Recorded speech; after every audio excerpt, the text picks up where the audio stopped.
Olá, amados irmãos e estudiosos da Palavra Sagrada. Hoje adentramos o Santo dos Santos da teologia cristã. Estamos diante do mistério que fez Agostinho confessar após quase 2 séculos escrevendo sobre a Trindade, de que ele apenas estava começando a balbuciar sobre Deus.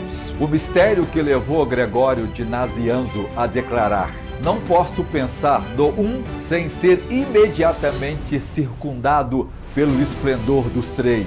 Não posso discernir os três sem ser instantaneamente reconduzido ao um. A Trindade não é um teorema a ser demonstrado, mas o próprio coração pulsante da realidade. Calbart magistralmente observou: Deus é quem Ele é na revelação de si mesmo. E quem Ele se revelou ser? O Pai que nos amou antes da fundação do mundo, o Filho que sangrou em nosso lugar e o Espírito Santo que habita agora mesmo em nossos corações. Permita-me começar com uma provocação neurocientífica. O cérebro humano, com seus 86 bilhões de neurônios, processa a realidade através de padrões binários: o sim e o não, dentro ou fora, eu ou o outro. Esta é a arquitetura cognitiva que herdamos na criação. Mas a Trindade explode essa lógica binária. Tomás de Aquino, em sua Suma Teológica, estabeleceu que Deus é o ato puro, sem potencialidade. Mas aqui está o escândalo. Esse ato puro é simultaneamente 3 subsistências relacionais. O Pai é o Pai apenas em relação ao Filho. O Filho é Filho apenas em relação ao Pai. E o Espírito Santo procede de ambos, como o amor personificado entre eles. Vejamos, por exemplo, a evidência bíblica do livro de Gênesis. O capítulo 1 e o verso 26, o texto hebraico nos confronta imediatamente. Na Eze Adam, Bet Salmenu, Kid Mutenu. O texto é: façamos o homem à nossa imagem, conforme a nossa semelhança. O verbo naezé está no cortativo plural. Não é de forma alguma um plural majestático. Esta construção gramatical não existia no hebraico antigo. Tampouco é Deus falando com anjos, pois os anjos não participam da criação do homem. Aqui temos o que os pais capadócios chamaram de o sussurro trinitário no Antigo Testamento. Mas veja, em Deuteronômio 6:4 que encontramos a chave hermenêutica. Shema Israel, Adonai Elohenu, Adonai Echad. A palavra Echad é revolucionária. Quando Adão disse que Eva era osso dos meus ossos, a Escritura declara que eles se tornaram Bazá Echad, uma só carne. 2 mais 1, uma distinção sem separação, uma união sem confusão. Este é o DNA linguístico da revelação trinitária. João Damasceno, um teólogo do século VIII, em sua obra A Fé Ortodoxa, argumenta brilhantemente: o Filho é a imagem natural, imutável, em tudo semelhante ao Pai invisível, trazendo em si mesmo o Pai inteiro, idêntico a Ele em todas as coisas, diferindo apenas em ser causado. Olha que coisa linda! Quando Filipe pede: mostra-nos o Pai, em João 14:8, Jesus responde com uma declaração que deveria ter feito o universo tremer: quem me vê, vê o Pai. Jesus a ensinou em João 14:10 e 11: não credes que eu estou no Pai e que o Pai está em mim? Crede-me, estou no Pai e o Pai em mim. Ele não disse: vê uma representação do Pai, ou vê alguém como o Pai. A pericorese, que é a interpretação mútua das pessoas divinas, significa que ver o Filho é literalmente ver o Pai, não por identidade de pessoa, mas por identidade de essência. A mesma essência que está no Pai também está no Filho. Agora veremos uma batalha ferrenha pela ortodoxia.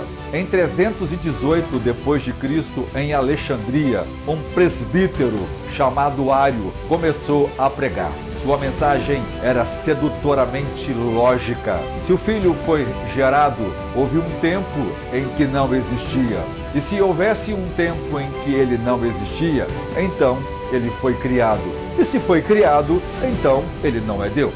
A lógica aristotélica de Ario era impecável, mas Atanásio percebeu o veneno escondido na taça dourada. Em seu Contra-Arianos, ele troveja: se o verbo não é eterno, então houve um tempo em que Deus estava sem o seu logos, sem sua sabedoria e sem seu poder, o que é absurdo, já que Jesus é o logos, já que Jesus é a sabedoria e o poder de Deus. Então é convocado o Concílio de Nicéia, a forja da ortodoxia, com 318 bispos. A tensão no salão era palpável. Ario apresenta uma posição com eloquência, então Atanásio se levanta com apenas 27 anos. Esse diácono, que era um negro, enfrenta o império. Seu argumento é soteriológico e ontológico. Ele diz: somente Deus pode divinizar. Se Cristo não é verdadeiramente Deus, não pode nos tornar participantes da natureza divina.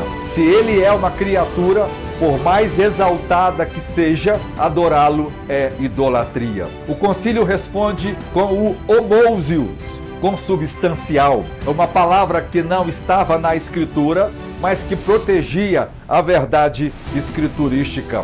Como alguém já explicou, fomos compelidos pelos erros dos hereges a fazer o que é ilícito, escalar as alturas íngremes, a falar do inefável e presumir sobre o incompreensível. Ou seja, a mente humana não tem a capacidade de presumir sobre essa verdade extraordinária de quem Deus é. Mas foram os pais capadócios, Basílio, Gregório de Nissa e Gregório de Nazianzo, que a teologia trinitária alcançou sua expressão clássica. Eles introduziram a distinção revolucionária entre ousia, que é a palavra para essência, e hipostasis, que é pessoa. Basílio usa uma analogia poderosa. Imagine 3 homens: Pedro, Tiago e João. Eles compartilham a mesma natureza humana, ousia, mas são 3 pessoas distintas, a hipostasis. Agora, elimine todas as limitações: espaço, tempo, imperfeição e finitude. O que resta? 3 pessoas divinas compartilhando uma única essência divina infinita. Gregório de Nissa vai além. Quando dizemos 3 pessoas, não estamos contando como nós contamos objetos materiais. Não é 1 mais 1 mais 1 que é igual a 3. A matemática de Deus é o infinito mais o infinito mais o infinito, que é igual ao infinito. A matemática divina transcende a aritmética humana. Vamos entender essa relação na eternidade antes de qualquer coisa ser criada. O Pai gera o Filho, não no tempo, mas eternamente. Por isso o Filho é eternamente gerado do Pai. O Espírito procede do Pai e do Filho. Agostinho, com a sua sabedoria, entendeu: o Pai é o amante, o Filho é o amado e o Espírito é o próprio amor entre eles. Não 3 deuses amando-se, mas o Deus único, que é amor em sua própria estrutura ontológica, que é a estrutura do ser. Veja a revelação na história da salvação e observem o padrão da economia divina. No batismo de Jesus, em Mateus 3, o Filho emerge das águas, solidariedade com os pecadores. O Espírito Santo desce como pomba, a unção messiânica. O Pai proclama sua aprovação, a fonte de toda missão. Não são 3 atores em um drama, é o Deus único se auto-revelando trinitariamente. Como Irineu, pai da igreja, de forma magnífica declarou: o Pai é o invisível do Filho, o Filho é o visível do Pai e o Espírito Santo é a comunhão de ambos com a criação. Aqui está um princípio fundamental que poucos compreendem. As obras externas da Trindade são indivisíveis. Quando dizemos o Pai cria, o Filho redime, o Espírito santifica, estamos fazendo o que os teólogos chamam de apropriação. Na verdade, o Pai cria através do Filho, do poder do Espírito. O Filho redime pela vontade do Pai, na unção do Espírito. O Espírito santifica aplicando a obra do Filho para a glória do Pai. É uma sinfonia, não três solos separados. Veja as implicações neuroteológicas e antropológicas dessa doutrina. O cérebro humano traz o princípio da Imago Dei. Pesquisadores identificaram 3 sistemas cerebrais. Primeiro, o reptiliano, que são os nossos instintos, o límbico, que são as nossas emoções, e o neocórtex, que é a nossa razão. Curiosamente, esses 3 sistemas, embora distintos, funcionam em perfeita integração quando estão saudáveis. Será coincidência ou será que o Criador deixou sua assinatura até mesmo na nossa neurobiologia? Quando experimentamos o sagrado, o córtex pré-frontal, sede da consciência, representa a nossa participação no Logos divino. O sistema límbico, que é o centro das emoções, ressoa com o Espírito Santo, que geme em nós com gemidos inexprimíveis. O tronco cerebral, onde estão as funções vitais, nos conecta com o Pai, a fonte de toda a vida. Uma outra questão interessante, os pais orientais falavam da teoses, ou a divinização. Atanásio declarou: Deus se fez homem para que o homem pudesse se tornar divino. Não ontologicamente, mas participativamente. Quando o Espírito Santo habita em nós, nós recebemos a parte de Deus. Nós recebemos o Deus trino, nós recebemos o Deus triuno inteiro, como Jesus prometeu: se alguém me ama, meu Pai o amará, e viremos a ele e faremos nele morada. João 14 e 23. Por isso fomos criados para a coinonia, porque refletimos o Deus que é a coinonia eterna. A igreja não é uma coleção de indivíduos salvos, é o corpo de Cristo animado pelo Espírito Santo para a glória de Deus. Nessa lição vamos responder às objeções contemporâneas. A Trindade é ilógica. A mecânica quântica nos ensinou que a realidade fundamental viola nossa lógica cotidiana. Uma partícula pode estar em 2 lugares simultaneamente por meio da superposição. 2 partículas podem estar instantaneamente conectadas, independente da distância, que é o entrelaçamento.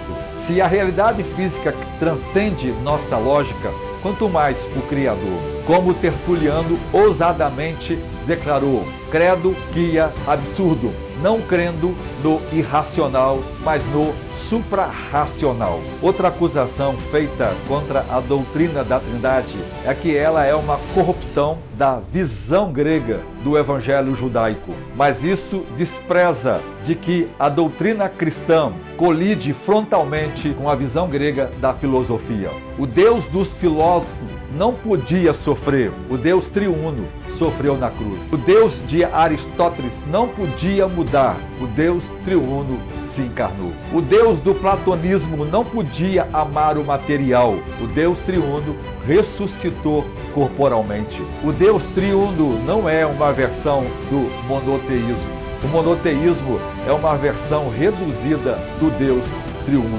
Então, meus amados, concluindo, permanecemos onde começamos, no mistério. Mas não é o mistério da confusão, é o mistério da plenitude superabundante. A Trindade significa que antes de criar o cosmos, Deus já era amor em ato.